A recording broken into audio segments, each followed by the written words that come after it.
अन्नपतिन्नस्य no देशनमीमस्यष्कुमिनः प्रप्रदातारन्तारिख ऊर्जन्नो धेर्विपदे चतुपदे चतुष्कोणमण्डलं कृत्वा तदुपरि नैवेद्यपात्रं निधाय गायत्रीमन्त्रेण पात्रान् सम्प्रोक्ष्य धेनुमुद्रां प्रादर्श्य ग्रासमुद्रायां ऋतन्त्वा सत्येन परिसिञ्चामि नैवेद्यं निवेदयामि।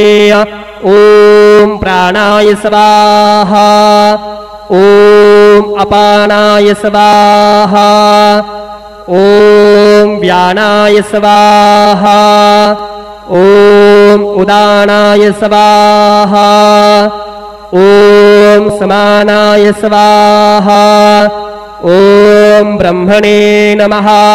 नैवेद्यमध्ये पानीं समर्पयामि पुनर्नैवेद्यं निवेदयामि।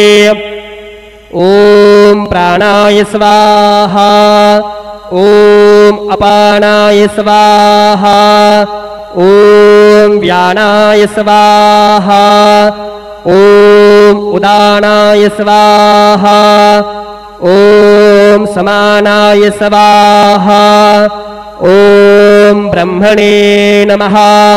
नैवेद्यं समर्पयामि हस्तप्रक्षालनं समर्पयामि मुखप्रक्षालनं समर्पयामि। शेषोपचारार्थे प्रार्थनापूर्वकं नमस्करोमि।